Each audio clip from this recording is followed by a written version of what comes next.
So let's go ahead and round it off there for the no-gi for butterfly guard. It's so versatile, right? There's so many branches of this one that was very difficult to choose, like, this is the basics of butterfly guard, so go ahead and do this every single time you're in butterfly guard. Where half guard, you can get away with that because you're kind of shutting them down. Where butterfly guard is so different and it varies so much that I want to show you more this time all the different opportunities and avenues that we have in butterfly guard. And I'm still only scratching the surface, but I couldn't justifyingly just show you one avenue and be like, okay, when you're in butterfly guard, go there. And then you go to class and you're just like, oh my God, right? I wanted to give you a little bit of like an unveiling of how intense and beautiful butterfly guard can be.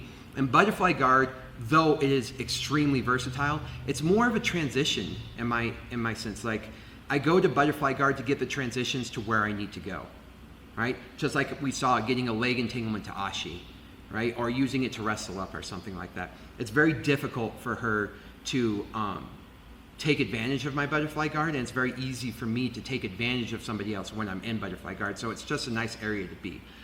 The other thing too is, like, I don't know if we're going to go into this right now, but of how like butterfly can be controlled too, like when you're taking the back as well. Like sometimes I'll put and I know maybe that's not butterfly guard, when I'm putting a hook in and controlling the leg as I take it back. I don't know if that's something that you want to. Yeah. Sometimes keeping that foot there all the way to the connection to the ground.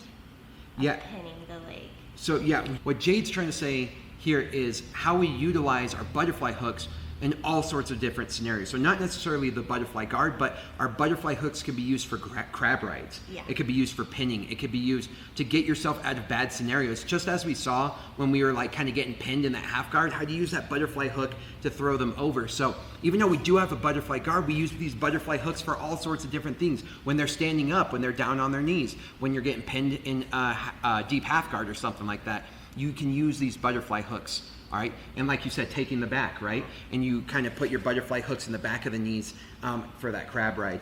Yeah. So, and we'll get into that. You'll see later on as we kind of expand how versatile that not only butterfly guard can be, but what Jade is saying, the butterfly hooks in general can be extremely influential. So make sure you really start navigating how you're getting these hooks in these legs here, whether it be right underneath the thigh right here really good, or sometimes she's up on her toes and I'll get underneath here, right, to start manipulating for other different things. And you just got to really figure out how to utilize it for you, okay, and create it as a utility as your own individual. Because I've seen butterfly used by so many different people for so many different things that you just can't believe that it's the same thing. Yeah. So yeah, look for it everywhere and realize its importance, but also realize its impact, how impactful it can be, especially when it's being done to you. If someone starts slipping a butterfly hook in underneath, be cautious. Yeah, be cautious. If there's a butterfly hook on you underneath your hips, like, that is a threat and you have to deal with it. So now we're going to go ahead and move to the gi, which is going to be very similar, and we're going to touch on only a few of these topics as we move to gi. But you got to see how we can take advantage of these grips in order to make butterfly guard even more powerful than it already is. So we're going to go ahead and switch out, and we'll see you guys in the gi.